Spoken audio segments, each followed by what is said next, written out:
Welcome to another episode of Prepper Talk Radio, radio for the ready-minded, the podcast for the prepared. We got Scott and myself in the house tonight. We're actually have a special guest today, so we're really excited to bring him on in a minute.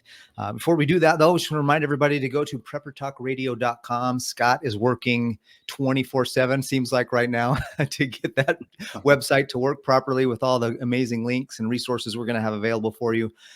Most of our affiliate links, by the way, we're going to have a one-stop shop on our website where you can go and just look at all the different products and services and the different gear and all the cool stuff that's available that we have as part of our show.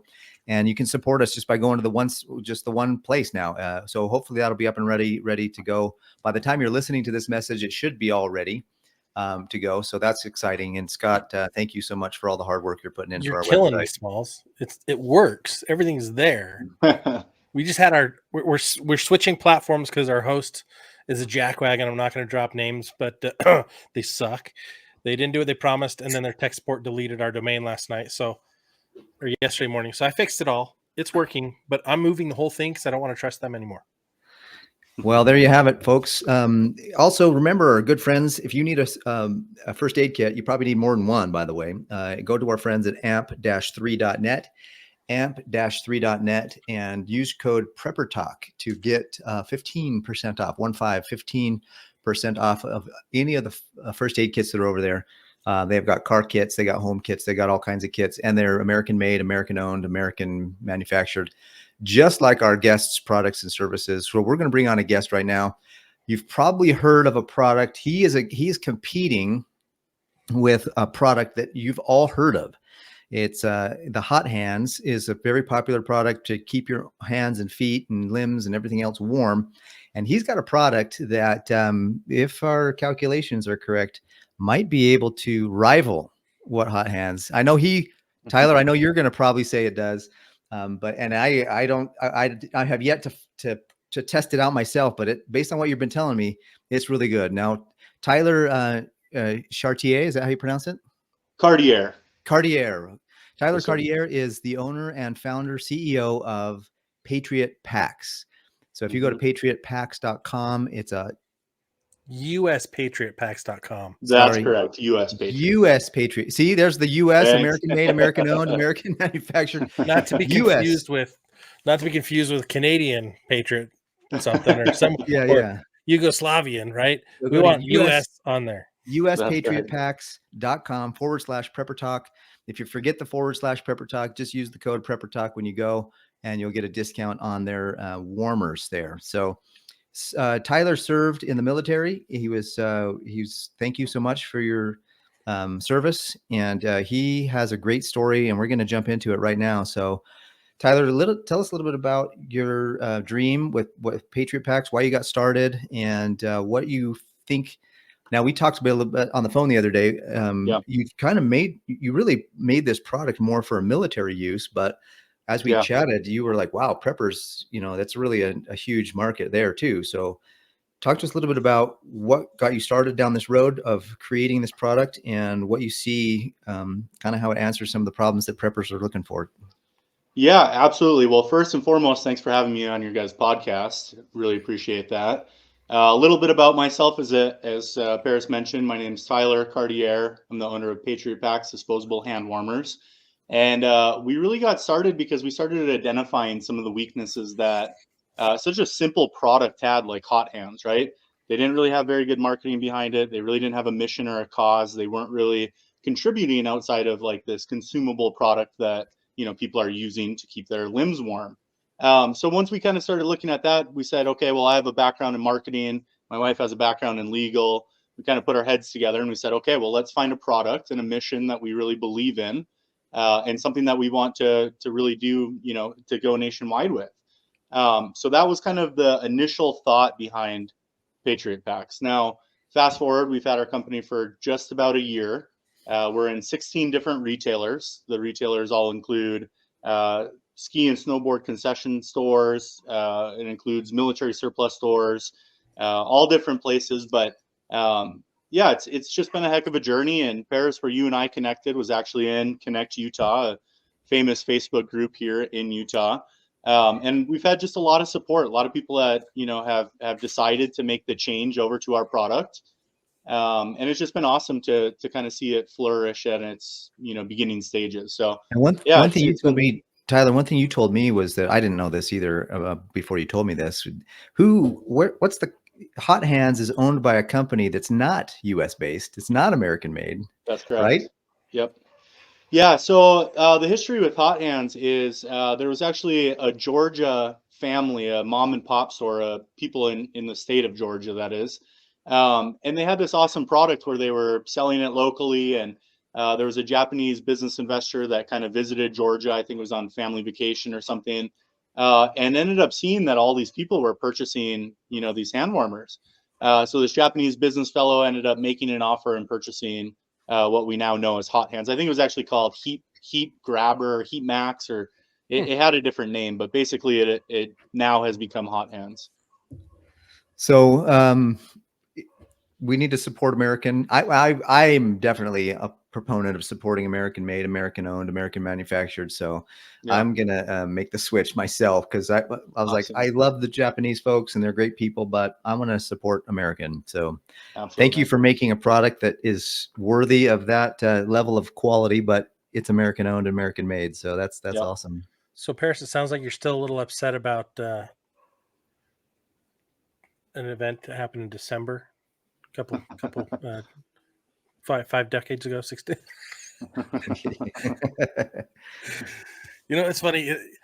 There's so many things out there, and it's easy to get caught up in just consumerism and buy. But we like that you're coming from a point of American made, but also purpose centric. And then we're going to dive into some other questions that aren't product related. Want to get to know your background a little bit more, but Sure. What is your mission? What is you brought that up, so I want to really dive into that. Yeah, no, that's a great question. So what we do is we actually donate 5% of all of our sales to veteran supporting nonprofits, specifically veteran supporting nonprofits that focus in on veteran homelessness and veteran food shortages. So we really kind of feel like those are the most humane, most basic feelings that somebody could have, is to feel hungry and to feel like they have a home, and there are a lot of great things out there for veterans. We've partnered with lots of veteran nonprofits for other things, giving product at cost for example, Utah Honor Flight and a couple of other veteran organizations. But specifically with ours, we wanted to kind of marry this idea of commerce with consistent money to go to these veteran nonprofits. Because, for example, like some of our partners, maybe they purchase something one time, or there's an experience for veterans, or they go, the veterans go and hunt to help with maybe PTSD or something along those lines. But when the veteran returns back home, they've had this experience, but their life hasn't actually changed. And what we're trying to do is partner with the veteran nonprofits that are really focused in on actually getting really long-term sustainable change in these veterans' lives. And you hire veterans to work in your factories and your facilities, right?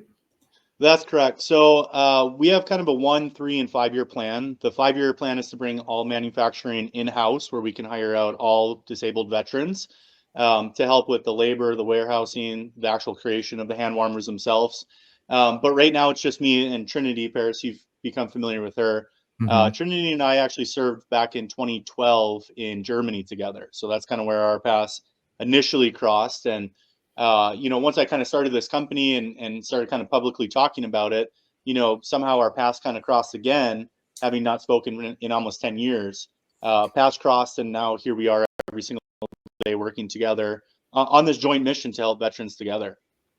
That's awesome.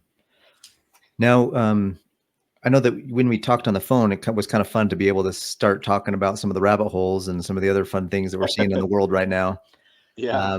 And that's definitely something that we'll get a little more into. However, the prepper world is, we try to be, a lot of people ask me, Paris, what kind of prepper are you? What kind of prepper is your show? And we want to be the crossover between the average, we want to, what I say sometimes, and Scott, I hope you agree with me, but what I say is like, we're the preppers that'll help you, whether it's a job loss, And of course, we have a few thoughts about what the zombie apocalypse is going to bring.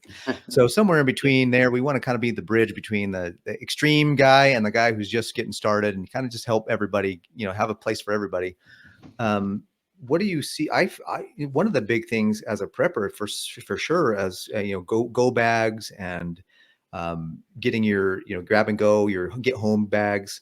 I see one of the big things that I bought for my bags was hot hands, and so now that's something that I think that our listeners can really use as they're putting their grab and go bags together and really building their kits, and put these in there to keep them warm in those, especially in the areas that are cold and snow, right?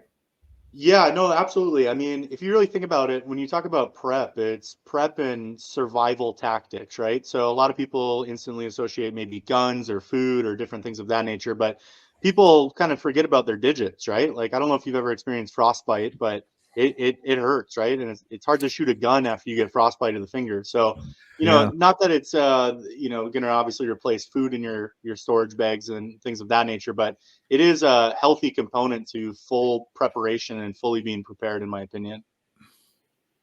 Well, the truth is like, number one is the rule of three.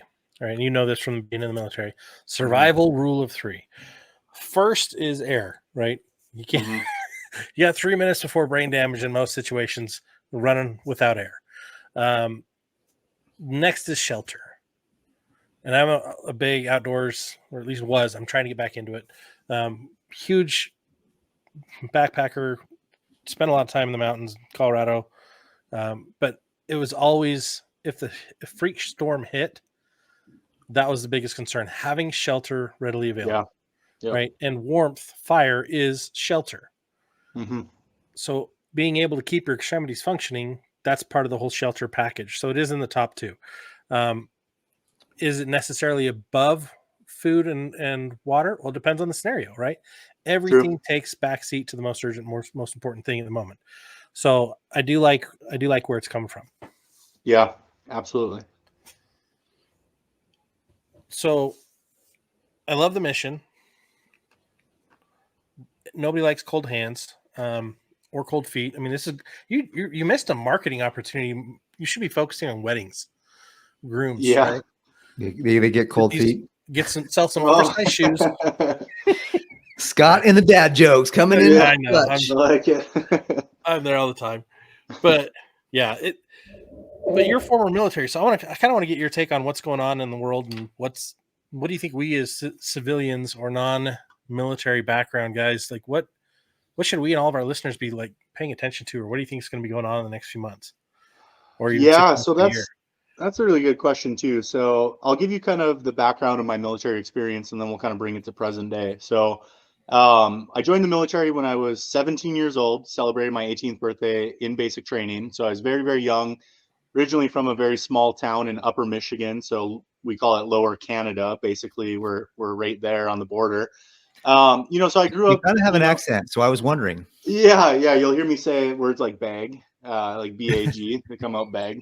But yeah, it's funny. I've even all these years, I think I've been out of Michigan now for, well, since 2010 is when I left. So I've been out for 14 years and I still have my accent somehow. But yeah, so I come from this really kind of interesting place. I kind of grew up very outdoorsy, always spending time at camp in our cottage and, all of that stuff. So when I got into the military, I was like, oh man, this is a wonderful opportunity for me to start exploring the world and some of what, other places have to offer. And I was honestly very shell shocked, right? I grew up in a very small town. So I came to basic training in Texas, and then my education was in Texas. And then my first duty station was Korea. So I get to Korea again, 18 years old, turning 19 shortly thereafter. And now here, like, I'm in this place that has 13 million people. It's like this massive place. It's like New York City in Seoul, South Korea. So I go from this very small town, fast forward like 9 months, and now I'm in like one of the biggest cities in the world. But it was just way cool. It was a way cool way for me to join the military, serve my country, explore some different countries. I was stationed in, as I mentioned, Germany, Korea, here in Utah. That's kind of how I ended up out here. But that opportunity to see the world and gain some different perspectives made me understand that like not everybody thinks like the United States thinks, right? Like I'm sure that you guys have probably experienced this, that like prepping is really big in the United States because everybody, you know, in my opinion, is kind of scared of the government. It's not like that everywhere else. It's not like that in Seoul, South Korea. They're not necessarily as concerned about like prepping and things of that nature. So I was interested in hearing your guys' take on that. Like, why do you guys feel like the United States is so prep heavy, really oriented around that, relative to maybe other countries that kind of see it as like, you know, not as high on the priority list? What are you guys' thoughts? Well, That's a I really think good it's question. dystopian misinformation, and it really comes down to we have been fed so much BS for so long, and there's propaganda. I mean, we know our government is full of propagandizing. Anything they do to another country, they're always doing to us as well. So keep that in mind. The whole idea of what's good for the goose is good for the gander, and they've been doing it to us for a long time. So I think that number one, people see the distrust, and that's part of it. But also, we also have a history of homesteading and frontiersmen and exploration, Yeah. right? That's kind of part of who we as Americans believe ourselves to be, right? The untamed land, and everyone you go back 5-6 generations, and someone was farming or homesteading, or in some cases less than that, right? Mhm. Yeah. Three generations ago, we were on the farm. My parents were the first set of kids on both sides of their families that were the first ones to not live in the farm life.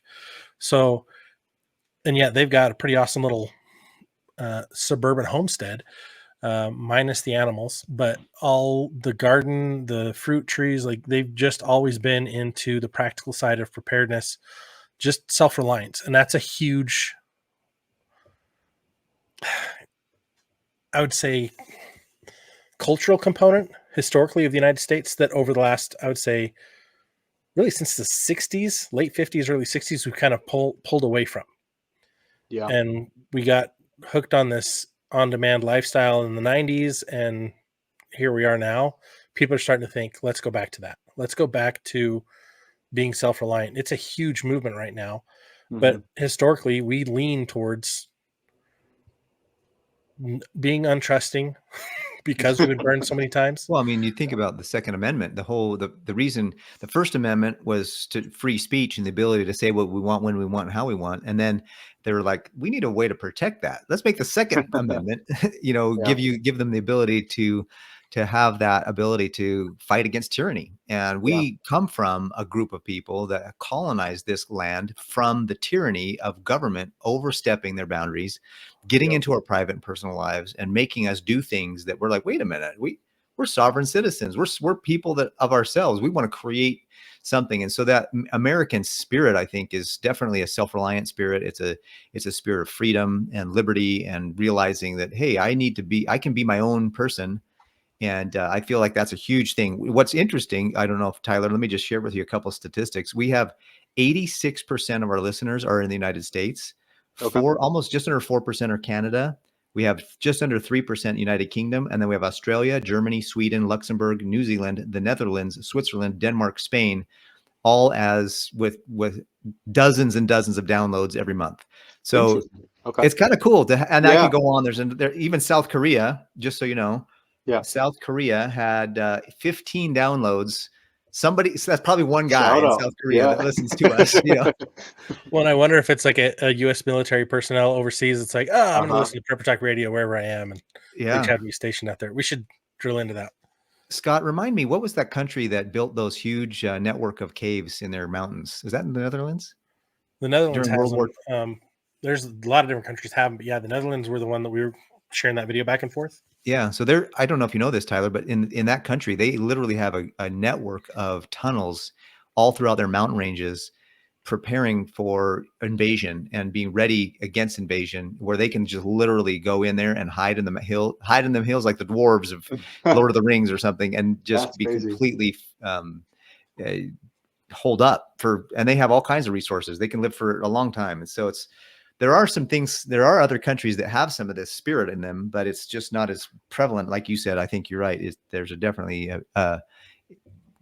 United States, America / America has a huge pull, push for that.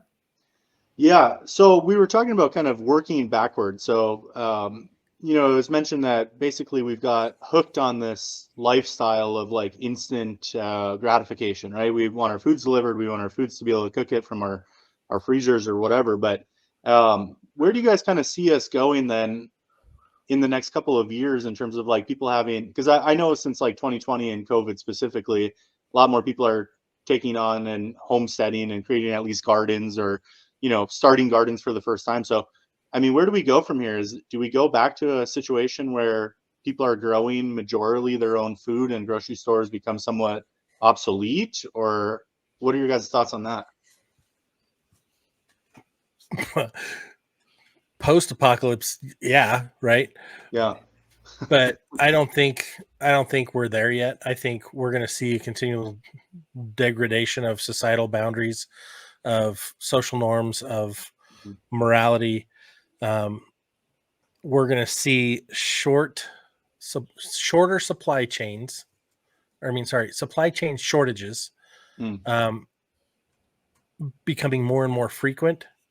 I believe we're going to see, after this election, we're going to see some big changes, I think. I don't know that any of them are really going to be for the good, no matter who goes in. Yeah. I think we're going to see more and more of these world domination regimes trying to do their stupidity, thinking that they know what's right when they don't, obviously. Yeah. It hasn't worked in the past. Why is it going to work in the future? But we're going to see more and more people moving towards self-reliance and resilience. And it's going to become a more and more commonplace thing. I mean, it has in the last 10 years, we've seen a huge shift. There's more preppers. Just the data last year, I think it was 47 million people had purchased preparedness items in the United States last year. That's crazy. My wife and I, go ahead, Paris. No, I was just going to say that's right. Scott mentioned there was a statistic that we mentioned on one of our shows a few months ago that was something like that. And so you're right, Scott. Go ahead, Tyler.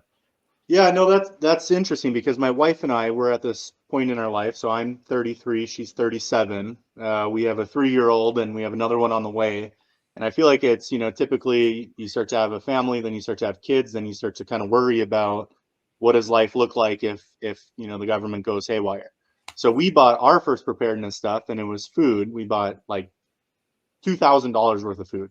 That was our first purchase. Now we're starting to stack and kind of put some items away. But as you mentioned that, yeah, I mean, it's been the apprehension post pandemic where I'm like, I don't really trust the government to do anything, like not make any say in my life, at least, And so earlier I shared that we kind of want to be that gap of the regular guy all the way to the survivalist, the extreme bunker zombie apocalypse. Yeah. And so the reality is that there's a chance that you will lose your job at some point in your life and you need to have 3 or 6 months of food. There's a chance that you're going to have there's a chance that if you live in Florida, you're going to have a hurricane. So you're going to need to have some water and some food. You know what I mean? Yeah. There's a chance that if you live in some of these areas, you're going to have a tornado and you're going to need to have these. You're going to be in a blizzard and you're going to be stuck. So, I mean, preparedness just is every day, like Mother Nature. Forget the government. Mother Nature is trying to kill us on a regular basis. That's true. Yeah, that's true. So that's a huge reason why we feel like prepping is a big deal. And your hot hands answers the question of keeping people warm when those things happen. When the heat's gone, your hot hands can, your Patriot packs can come in and serve that need. I got to repent, dude. I'm sorry. I need to. Well, no, Barris, you and I talked about this. Like, people reference our product all the time, as Hot Hands, because Hot Hands is like the industry leader, right? It's like saying a Kleenex versus a tissue. Like, typically it's, it's the same variable. But that was part of, just to go back to initially where you asked me what made us start this, I identified that there's like this need for competition within this space.